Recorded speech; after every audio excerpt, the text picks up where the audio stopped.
welcome to today's edition of URP Practical Talk. I'm your host, George Gonzalez, and today in the studio we have a familiar face. We have Dr. Vishnu Bandhu. How are you today? George, thank you. I'm fine, thank you. Great. So, I know it's been a few weeks since we last heard from you, so I know, you've been real busy. You've been definitely real busy. Yes, I was busy.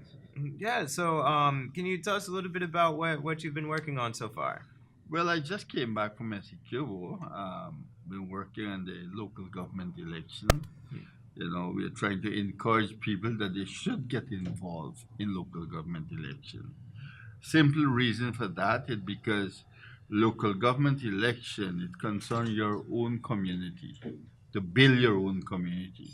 And if you get involved into it, you can know what's going on. You can able to help to make your community better, to beautify your community, to see that you get proper water, you get proper electricity, you get proper drain irrigation, your roads and things like that.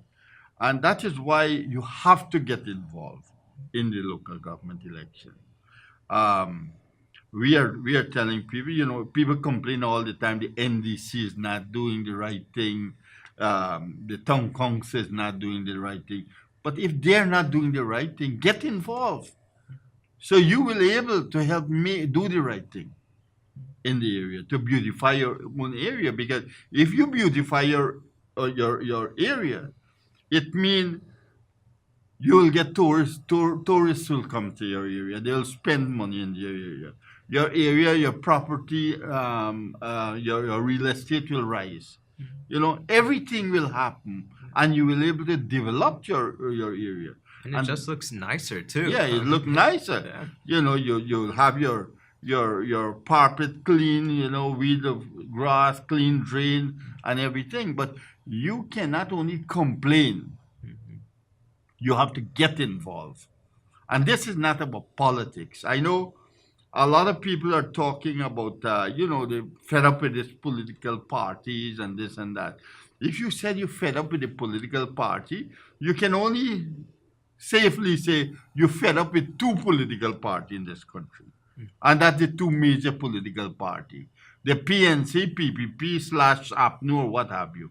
Only those you got to fed up with because those are the two was there all the time, right?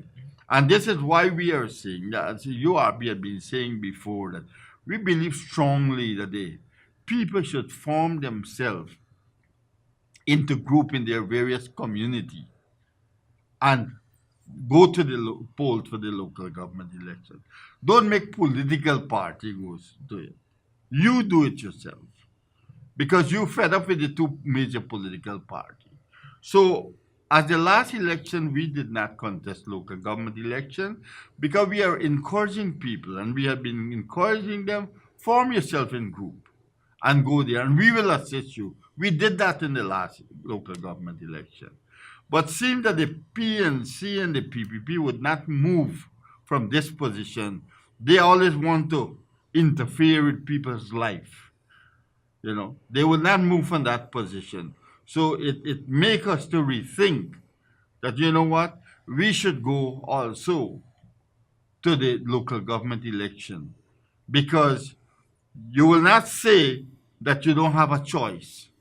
Now you have a choice. You have a third choice, the URP, right? To help to beautify your area, right? The URP will not intervene, will help you to do whatever you want to do in your area. That is the whole idea of it. And that's why we are saying, if you're not comfortable and go under the URP, a political party, form yourself in group and the URP will assist you. Because that's what the URP wants. That everybody, to control their own area. The government must only overlook the NDCs and the township. They must be able to control it themselves. And that's why we are encouraging people, go. I prefer you go, form yourself in group and go. But if you can't do it, then come with us. And let us work together to make it happen. The whole idea is for us to work together to make things happen. It's for your own benefit in your own area. And people had been, you know, accepting what we are saying. I said it makes sense what we are saying. You know, it's not about us. It's not about a political party. It's about you and your livelihood, your daily life. You want a clean environment. You don't want a clogged up drain, because if you get a clogged up drain, it formulates germs. Germs bring disease into your body. When you go to the hospital today hospital becoming like long time. You don't even have a simple cream to get from the hospital. Many places you go, you can't get no kind of stuff from the hospital. Look, I live at on the West Coast Region 3. If you go at the best hospital, they hardly have anything. You know, anything you want, you got to come to Georgetown. You know, and even when you come in Georgetown, you can't get things done. You know, so when all these things happen and diseases and start take over your life, you aren't going nowhere. So our job is to encourage people. Please get involved in the local government election. If you don't want to come with us, form yourself in group and go by yourself, so that you will able to have a say and not complaining. We can't keep on complaining all the time. We got to do something. It's like young people are saying, look, we ain't getting job. We went to university, we get our degree, hoping you'll get a job. But you complaining all the time about job, form yourself, get yourself involved with a group who can able to help bring jobs to you. And that's what the URP is all about, to try to bring job into your community. You know, and this is the first step for you to take. Get involved in local government election, and the URP will also assist to try to influence people to come and put down industries in your area. You know, so that you don't have to go elsewhere. You don't have to left Essecuba to come to Georgetown to see a work, or Berbice to come to Georgetown. Every region should be able to sustain themselves, and that's what the URP trying to do. You know, and we can do it. If we work together, we can do it. It's not impossible, but don't expect every other people will do things for you. You have to learn to do things for yourself. You have to learn to be proud people. You know, when I was a young man, I was a very proud man. You know, if somebody come and give us something, we think 100 times before we take it from them. You know, today everybody become a professional beggar in Guyana. Somebody talk to you, chatting with you before the conversation done, they will ask you for something, or ask you for passage. They ain't got money to go home, or something they ask before the conversation done. If somebody shake your hand, the next thing they're stretching the next hand to see what they'll get from you. Somebody call off on you, they will tell you, man, you have nothing to give me. You know, so you're even scared to talk to people. I have been facing this every day in my life in this country. Everybody begging, you know, because you know what?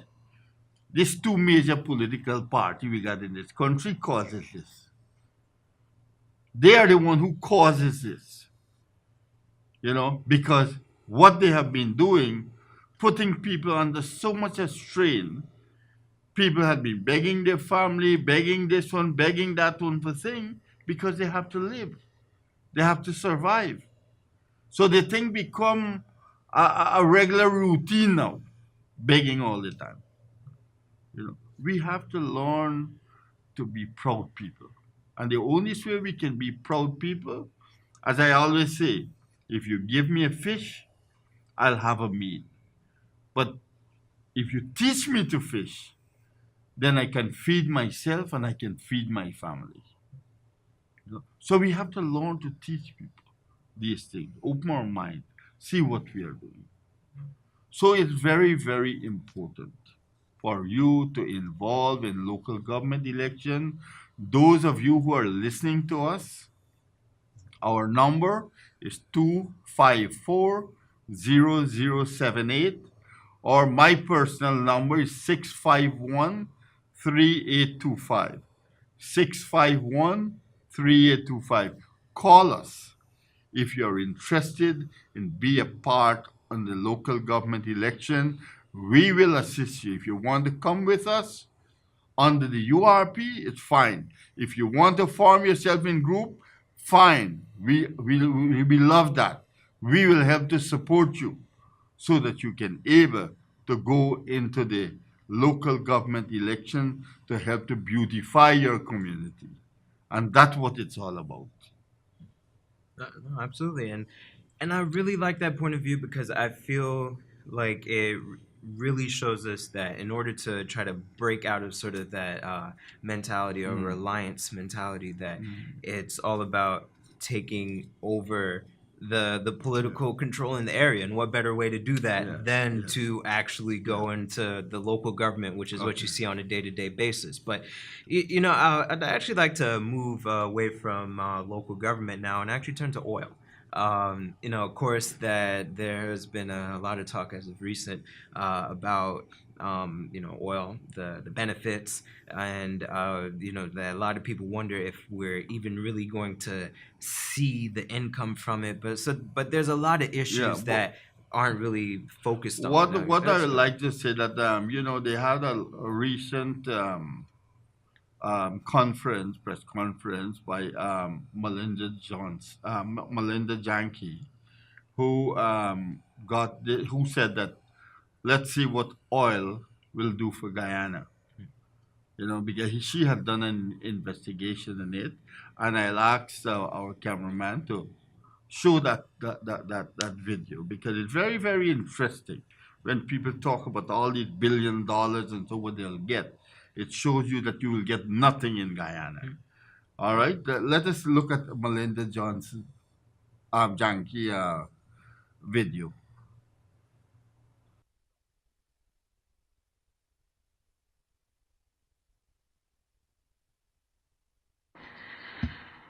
What will oil do for Guyana? The answer is that oil will make Guyana poorer, not richer. You've been told that Guyana will get 50% of profit and 2% royalty on vast amounts of oil. Minister Trotman promises people vast wealth and cooking gas in every house. Leaving aside the cooking gas for now, the 2016 Petroleum Agreement makes it clear that Guyana will not get a share of vast profits, and the actual royalty is less than 2%. Did this government read and understand the Petroleum Agreement before signing it? First, Guyana has to pay the costs of oil exploration and production by Esso, Hess, and Nexen over 600 blocks, amounting to 26,806 square kilometers of Guyana's exclusive economic zone. Those costs will run into billions of American dollars. Second, environmental damage. Oil exploration and production cause environmental damage. That damage has a cost. That cost does not appear anywhere in the calculation of the oil deal. Each subsequent phase of oil production will cause more environmental damage. That damage has a cumulative cost. Third, environmental risk. There is a risk of oil spills, well blowouts, tanker collisions, and so on. That risk increases with every well that is drilled, with every tanker that enters Guyana's waters. The mere existence of that risk has financial implications, even if nothing happens. The government has ignored the risk and has not put a cost on it. They have allowed Esso, Hess, and Nexen to get away without taking out any insurance. Fourth, if there is an oil spill or a well blowout, it could destroy forever Guyana's marine environment. It could result in potentially limitless liability for Guyana, and of course it could wipe out any revenue that Guyana might happen to get for this oil. I will examine each one of these in turn. First, the revenue. There is no revenue from the sale of the oil. Guyana gets paid in oil. What will Guyana do with crude oil?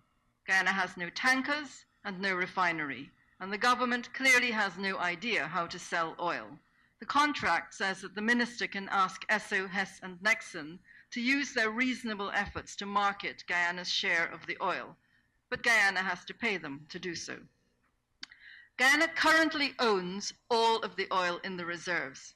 How much oil Guyana gets depends on a few things. How much oil is actually in the reserves, how much oil is extracted from the reserves, how much oil Esso, Hess, and Nexen take for free, how much oil is sold, and at what price, and how much costs and expenses Esso, Hess, and Nexen claim.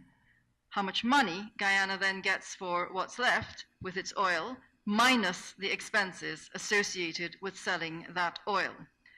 The government has no answers to these questions. The economists, the accountants, and the financial analysts don't know the answers either.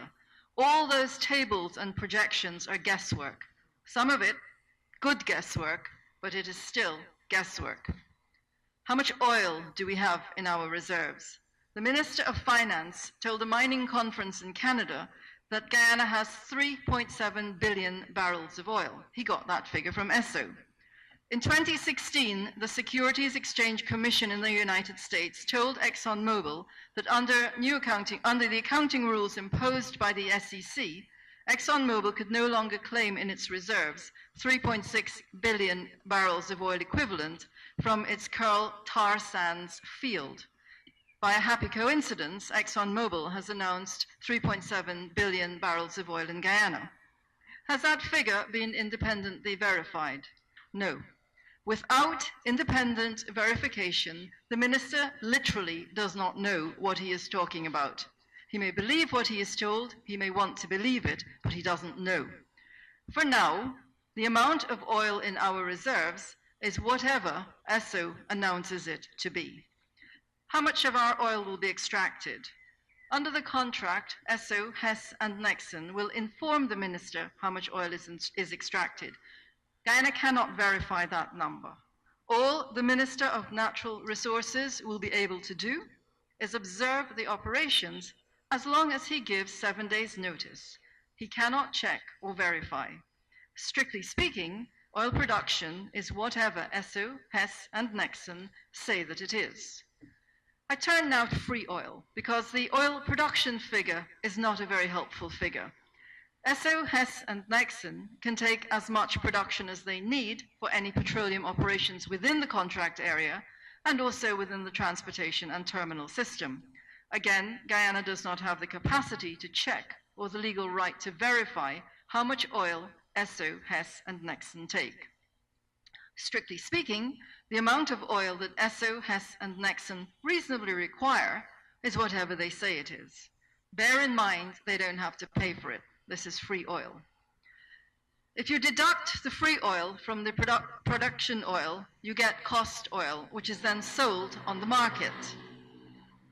Esso, Hess, and Nexen set the price. The price is not entirely arbitrary, but it doesn't have to be exactly the same as the price quoted in the oil markets. At the end of each month, there will be revenue from the sale of cost oil. Now, don't imagine that Guyana is getting 50% of this. You have to take off the costs to get the profit. Now, the costs provision is what makes it absolutely clear that Guyana is at a serious financial disadvantage. There are basically two phases of costs: pre-contract costs and everything else.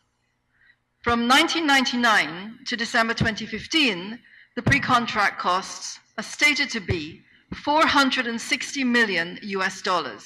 Minister Trotman has agreed that Guyana will pay $460 million US. There's a second lot of pre-contract costs from January 2016 to the 7th of October 2016, the date when the petroleum prospecting production license was granted.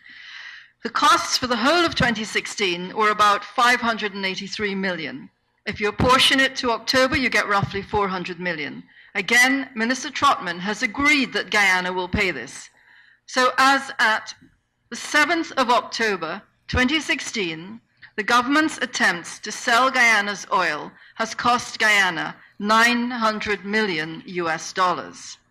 I have not been able to find any law which clearly gives the minister the authority to burden the people of Guyana with a bill of nearly 900 million US dollars. So it's quite possible that he acted illegally.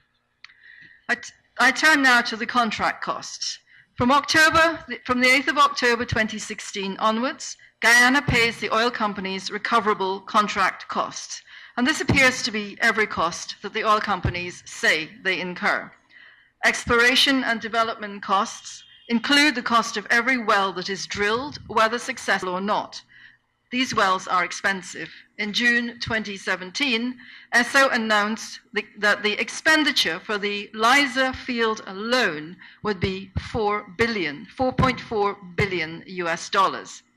Each oil field will be very expensive. And just to give you an example, Guyana pays for pipelines, wellheads, equipment, offshore platforms, terminals, piers, direct and indirect services, including vehicles, aircraft, power plants, housing, furniture, community and recreational facilities. Guyana pays the legal costs incurred by Esso, Hess and Nexen, even the costs of their in-house legal advisors. Guyana pays for expatriate employees to travel to Guyana and rent houses. Guyana pays labor costs, including any bonuses that the management decide to pay themselves. Have a look at Annex C and Annex D of the agreement, because there are pages and pages and pages of costs that can be deducted. You may think, though, well, the costs are limited to Guyana. Not so. Guyana pays for employees outside of Guyana. You may think, well, it's limited to Esso, Hess and Nexen. Not so. It includes costs of employees of companies that are affiliated. Guyana pays for every poor business decision. Guyana pays for every extravagant business decision. Having racked up huge costs, Esso, Hess and Nexen can deduct 75% of their costs from the cost oil. Guyana gets 50% of what is left. But there's a catch. If in any month the costs exceed the revenue, then the costs are carried over to the next month and so on. So in fact, there may not be much profit oil because of these continuing costs. That's just a really simple example. If the costs this month are 100 million US dollars, Esso, Hess and Nexen can deduct 75 million. But suppose the revenue was only 50 million. The 25 million is carried over. This is likely to happen because there is no ring fencing. If Esso, Hess and Nexen spend money on a field that is dry, they simply pass the cost on to Guyana. They don't lose out. Now, Guyana already has to pay nearly 900 million US dollars in pre-contract costs to October 2016, and all of the costs from October 2016 to the day that production actually starts. As soon as Guyana gets profit oil, which might be very little, Guyana has to hand it back to pay off the debt that the government is racking up now. Or the government could sell the oil, take the money and spend it, and leave future generations to pay off the debt. ExxonMobil is boasting to its shareholders that production costs in Guyana are low. Perhaps they should have said that production costs in Guyana are less than a quarter of normal costs, because they get back 75% of whatever costs they say they incurred. They get as much free oil as they say they need, and they don't pay any taxes. But now you must be thinking, we still have the 2% royalty, which the government is telling us we will get on the oil produced. Wrong. Take the oil that is produced, deduct from it all the oil that is used for fuel or transportation in the petroleum operations from all production licenses, and then Guyana gets 2% of whatever oil is left. So a more accurate description of the royalty is that it is 2% of an unknown figure made up of an oil price set by Esso, Hess and Nexen minus what Esso, Hess and Nexen say they use for fuel transportation. And Guyana can get that in cash. Or the contract says that the minister can give it back to Esso, Hess and Nexen. Nothing is impossible in this deal. I turn now to the environmental cost. In Liza Phase 1 alone, ESSO will dump 4,000 barrels of treated sewage every day into Guyana's ocean, amounting to 1,411,368,000 gallons of sewage. ESSO's environmental impact assessment says that this treated sewage will benefit marine mammals. In other words, endangered and rare whales and dolphins will be better off because ESSO is pouring sewage into the water that they live in. Liza Phase 1 will also dump chemicals into the ocean and produce radioactive waste. It will emit 980 kilotons of greenhouse gases every year, amounting to at least 19,600 kilotons over the proposed 20 years of the Liza well. Carbon emissions contribute to climate change.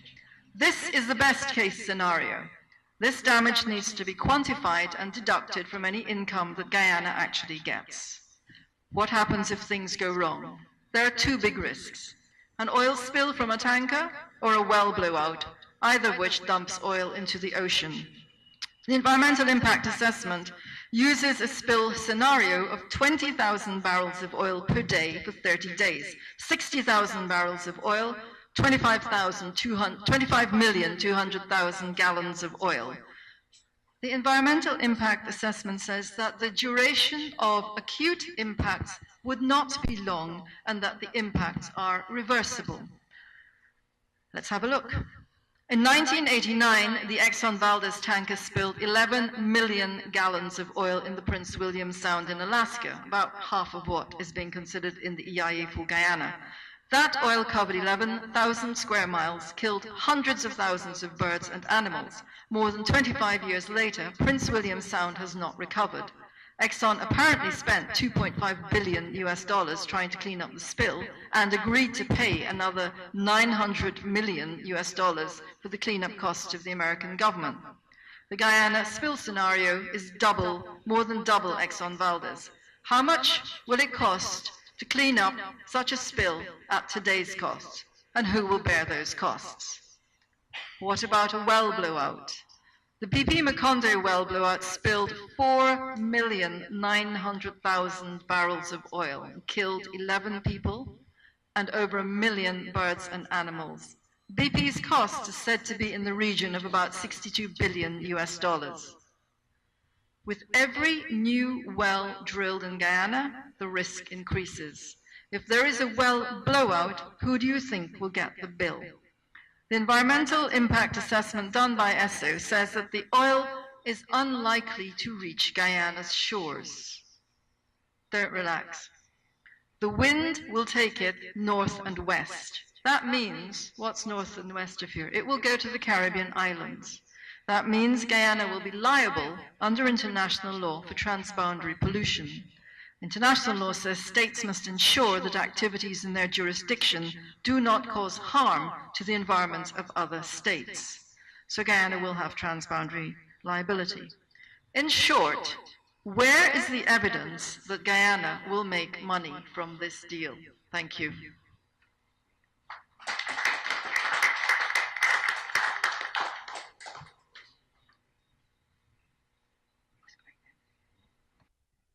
Melinda Janke. She's an attorney at law. She's also an accountant who have reviewed our contract and telling us some of the things that happening there. And there are much more, what is happening. Um, we have to look at this very carefully, what our government are indulging in, because I am not only blaming this government in this contract, because this contract was started on the PPP time in Janet Jagan. And now they have reviewed it, they have signed it off, and you can see clearly that all these big hopes that we are having for Guyana, that we will get so much of money, you might end up with zero. ExxonMobil will be having the money, not Guyana.